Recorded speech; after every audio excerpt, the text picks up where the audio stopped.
Wayanad polling ശതമാനം പ്രതീക്ഷിച്ചതിലും വളരെ വേഗത്തിൽ തന്നെയാണ് ഉയരുന്നത്.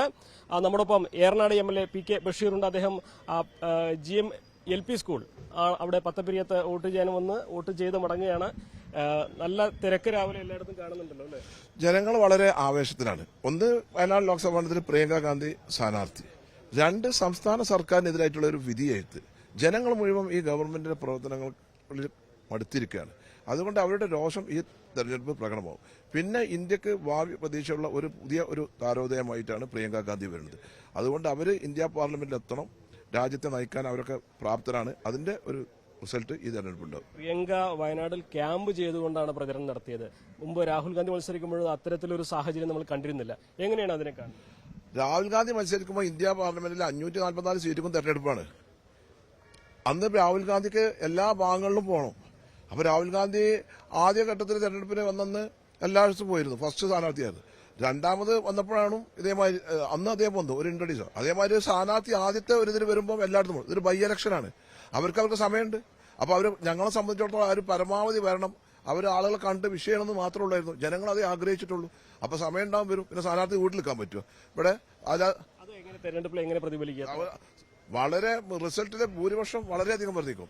പിന്നെ ഒരു സ്ഥാനാർത്ഥി അവരവിടെ നിൽക്കുന്ന അന്തപുരത്തൊക്കെയല്ല, ജനങ്ങളുടെ ഇടയിലേക്കാണ് ഇറങ്ങേണ്ടത്. ഇത് മോദിയല്ല, ഇത് പ്രിയങ്കാ ഗാന്ധിയാണ്, നെഹ്റു ഫാമിലിയാണ്. രാജ്യത്തെ ജനങ്ങളുമായി നിരന്തരം ബന്ധപ്പെടുന്ന ഒരു കുടുംബത്തിലെ രാഷ്ട്രീയ പാരമ്പര്യമുള്ള ഒരു കുടുംബത്തിലെ അംഗമാണ്. അപ്പൊ അവർക്കതറിയാം. ജനങ്ങളെ പൾസും ജനങ്ങളെ കാണണം. ജനങ്ങളെ കാണുമ്പോഴല്ലേ അവരുടെ പ്രയാസങ്ങളും പ്രശ്നങ്ങളും ആ നാടിന്റെ അവസ്ഥ മനസ്സിലാവുള്ളൂ. അതുകൊണ്ട് അവർ വന്നു.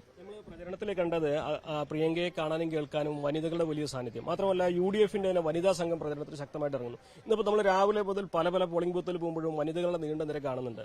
അതൊക്കെ ഈ പ്രചരണം ഗുണം കണ്ടു എന്നതിന്റെ ഒരു വലിയ എന്താണ്. ഞാൻ രാഷ്ട്രീയ പ്രവർത്തനം നടത്തിയിട്ട് 10-40 കൊല്ലമായി.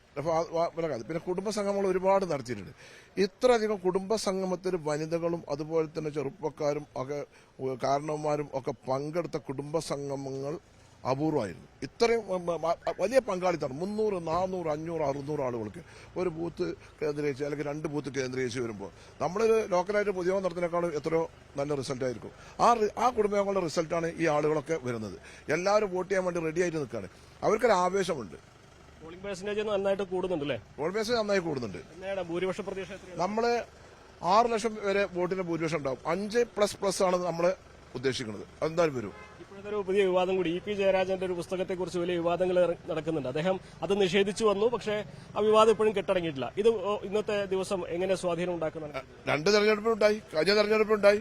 ഒന്നുകിൽ ആരോ EP-നെ മോശക്കാരനാക്കാൻ ചെയ്തിട്ടുണ്ട്. EP-നെ തുറന്നു പറയുന്ന ഒരാള് ഹൃദയശുദ്ധിയുള്ള ഒരാളാണ്. യഥാർത്ഥ കമ്മ്യൂണിസ്റ്റുകാരനാണ്. പ്രായോഗിക കമ്മ്യൂണിസ്റ്റുകാരനാണ്. ചിലപ്പോൾ ഈ ആത്മകഥ എഴുതുമ്പോൾ കള്ളത്തരം പറയാൻ പറ്റൂലല്ലോ. അപ്പോൾ അദ്ദേഹം പറഞ്ഞിട്ടുണ്ടാകാം. അല്ലെങ്കിൽ അവര് പറഞ്ഞപ്പോൾ മറ്റവര് എഴുതിയിട്ടുണ്ടാകാം. പിന്നെ DC ബുക്സ് പോലുള്ള ഒരു ബുക്സ് ആകുമ്പോൾ അതിന്റേതായ ഒരു ഇതുണ്ടല്ലോ. വിവാദങ്ങൾ വന്നപ്പോൾ പിൻവലിച്ചതാവും അല്ലേ? ആയിരിക്കാം. ഒരു പാർട്ടിയിൽ നിൽക്കുമ്പോൾ അങ്ങനെ ഉണ്ടാകാലോ. തെരഞ്ഞെടുപ്പിൽ അതും പ്രതിഫലിക്കാൻ സാധ്യതയുണ്ട്. പാലക്കാട് ചേലക്കര. പാലക്കാട് സരിനെ പറ്റിയൊക്കെ അത്ര ശരിയല്ലേ? ഒരു കമ്മ്യൂണിസ്റ്റ് പാർട്ടി പോലെ ഒരു പാർട്ടി, ആ പാർട്ടിന്റെ ഗതികേടുകൾ ആലോചിക്കണം. ഒരു കാലഘട്ടത്തിൽ കാസർഗോഡ് നായനാർക്ക് നിൽക്കാൻ പറ്റില്ല കണ്ണൂരിൽ നിന്ന് പറഞ്ഞപ്പോൾ കാസർഗോഡ് പറഞ്ഞപ്പോൾ പാലക്കാട് കൊണ്ടേ നിർത്തിയ ഒരു പ്രദേശത്ത്, കമ്മ്യൂണിസ്റ്റ് പാർട്ടി ഏറ്റവും വേരൂന്നിയ ഒരു പ്രദേശത്ത്, ആ പ്രദേശത്തല്ലേ നിങ്ങൾ നോക്കി ഇന്നലെ വരെ കോൺഗ്രസ് ആയി UDFന്റെ കൂടെ നിന്ന ഒരുത്തനെ കൊണ്ടേ സ്ഥാനാർത്ഥിയാക്കണേ. സ്ഥാനാർത്ഥിയെ തന്നെ നിശ്ചയിക്കാനും ജനകീയരായ നേതാക്കന്മാർ CPM ഇല്ലാതെയായി പോകുന്നതിന്റെ ഒരു ആകത്തുകയാണത്.